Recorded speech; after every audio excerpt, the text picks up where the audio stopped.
Selamat sore teman-teman seperjuangan. Sore ini saya bersama dengan Sekretaris DPD PDI Perjuangan Jawa Timur, sekaligus Ketua Fraksi PDI Perjuangan DPRD Jawa Timur. Sore ini kita akan memperbincangkan tentang hasil pileg di Jawa Timur, terutama seperti apa capaian-capaian PDI Perjuangan di Jawa Timur. Selamat sore Bu Sri Untari Wiswarno. Selamat sore Mas Ser. Ya. Sejauh ini sambil rekapitulasi ini berjalan, dari catatan internal PDI Perjuangan sendiri, bagaimana capaian hasil pemilu legislatif PDI Perjuangan di Jawa Timur, Bu?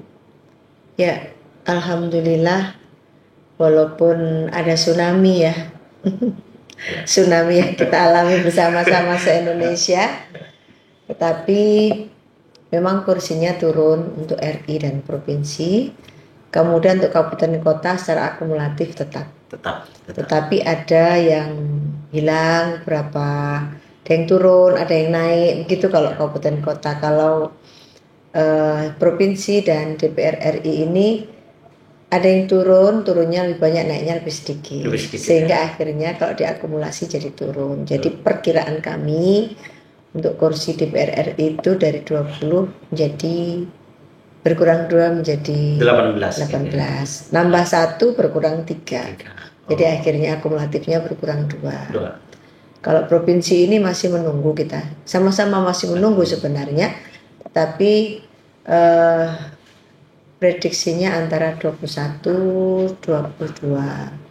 Insya Allah kalau memang segala perhitungan nanti melalui rekap-rekap di kabupaten kota dan rekap di KPU provinsi akan berjalan dengan baik, insya Allah lah, doakan aja bisa 23 dari 27 menjadi 23. padahal suaranya naik, iya, tapi kursinya turun. Contoh itu di Jatim 9. Ini bukan karena sistem pemilunya, atau memang kenapa suara naik tiba-tiba kursi turun ini?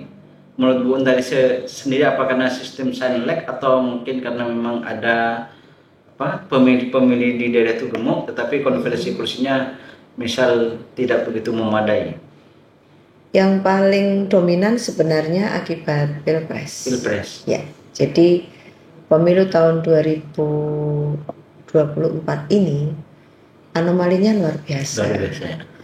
Dulu itu tahun 2019, 2014, 2009, 2004, 2009 nggak pernah ada pilpres pakai orang pakai duitan. Iya. Aduh, sekarang luar biasa.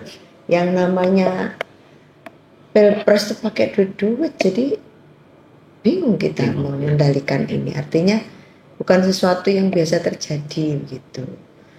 Kita jadi cukup agak repot ya untuk membuat kalkulasi, karena kita memang tidak pernah memikirkan pilpres pakai duit, dan selamanya nggak pernah, baru ini pakai duit. Nah, rupanya itu berimbas jadi kepada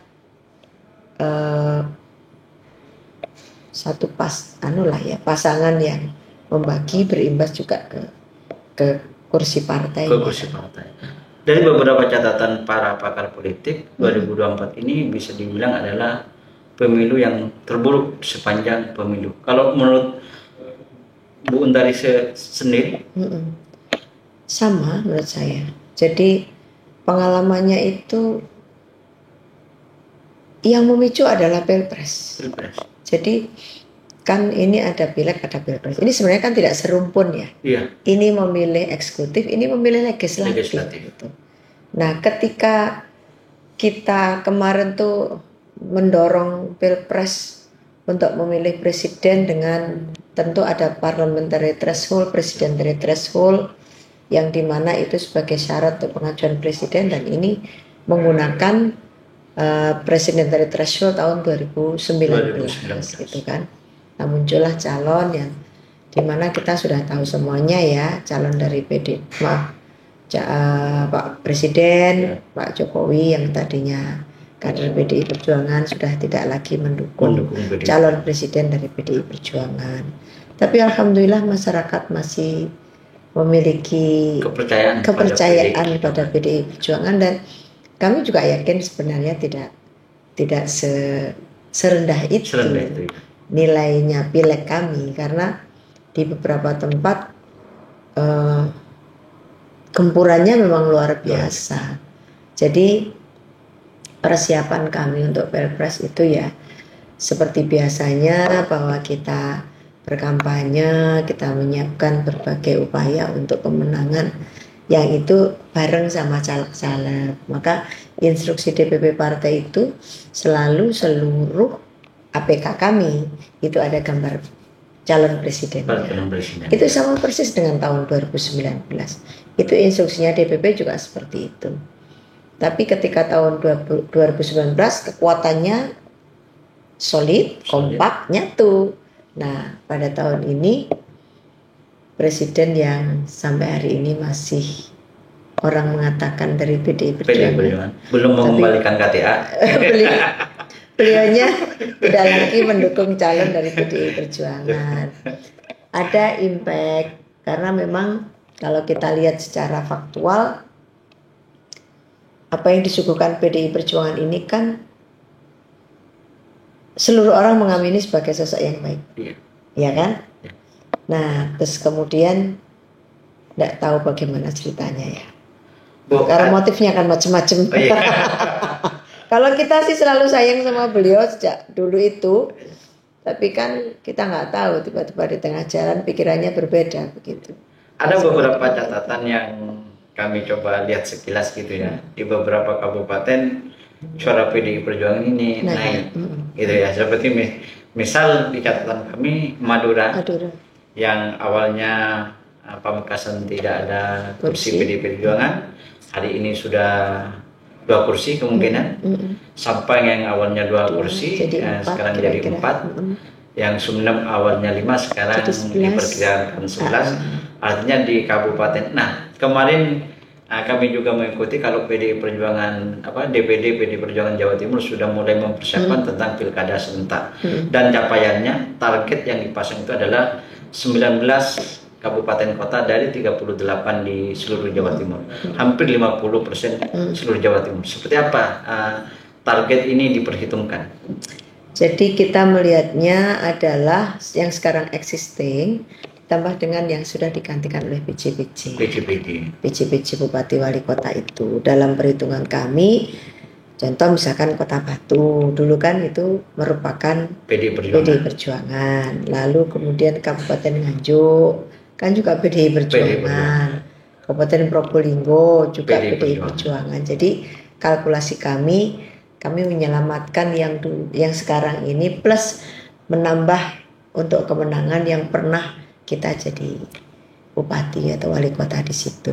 Sehingga bukan sesuatu target yang ambisius itu, tapi menyelamatkan yang kemarin sudah bersama kita. Yang sudah incumbent itu ditambah dengan yang target baru. Kira-kira seperti itu. Strateginya mungkin ada strategi berkoalisi, karena di beberapa tempat sepertinya PDI Perjuangan itu bisa mengusung berangkat sendiri. Apakah tetap opsi koalisi ataukah memang, karena PDI Perjuangan kan dikenal partai yang single factor pun oke. Iya, kayak waktu Surabaya kan sendirian. Jadi kalau yang sudah kadanya kader dan baru sekali kita teruskan. Tapi silahkan berkomunikasi politik dengan semua pihak yang ada di daerahnya masing-masing. Silahkan dibuka untuk memberikan dukungan, untuk memberikan komunikasi terbuka dengan berbagai apa yang bisa saling dikerjasamakan. Untuk yang baru sendiri misalkan kayak Trenggalek, ternyata kan wakilnya mau maju sendiri juga ya. Kita minta untuk, dan dia bisa maju sendiri karena kursinya udah 13. Dari 9 naik 4 jadi 13. Nah, itu kita tetap dorong juga untuk buka komunikasi politik dengan rekan-rekan partai yang lain, yang kemudian kita akan bisa komunikasikan. Dan tentu standar dasarnya adalah memahami kebutuhan bersama kita. Pertama urusan ideologi, kedua urusan kemasyarakatan lah, dengan berbagai hal kepentingan masyarakat apa saja yang dibutuhkan oleh masyarakat, itu yang menjadi frame dan menjadi visi misi kedepannya untuk bisa membuat wilayah itu menjadi wilayah yang lebih bagus lagi, lebih meningkat lagi, lebih produktif, lebih sejahtera. Begitu, lebih makmur dan sejahtera. PD Perjuangan dikenal dengan sebagai partai kader. Artinya berangkatnya para pemimpin yang ada itu melalui satu kaderisasi. Nah, kalau Ibu tadi mengatakan kalau yang sudah satu kali kita dorong, lalu yang baru ini kemungkinan kan bisa saja bukan dari kader. Ada tidak semacam satu proses di PD Perjuangan ketika bukan kader misal akan diusung oleh PD Perjuangan? Kita sangat mungkin bila kader memang tidak kita temukan, kita terbuka peluang bagi kader-kader muda masyarakat untuk bergabung dengan PDI Perjuangan. Karena ada beberapa tempat kosong yang mungkin dulu wilayah kita, lalu kemudian sekarang agak kosong. Itu yang kita prediksikan, monggo silahkan terbuka buat kita untuk kita ajak, entah itu sebagai yang pertama atau yang kedua. Karena hampir secara keseluruhan kita punya kursi, nggak ada kursi kosong lagi. Kalau dulu ada Pamekasan kosong, sekarang insya Allah dapat 3 lah. 3. Insya Allah 32 menuju 3 ya, masih dihitung-hitung. Sehingga kalau paling sedikit adalah Pamekasan, dan kemudian Sampang. Yang lain itu sudah mulai di atas 5. Di atas 5. Jadi kalau kursinya 45, kalau 5 itu 6, 10%. 11%. Tapi untuk mencapai golden ticket tentu belum bisa, karena golden ticketnya kan 20%.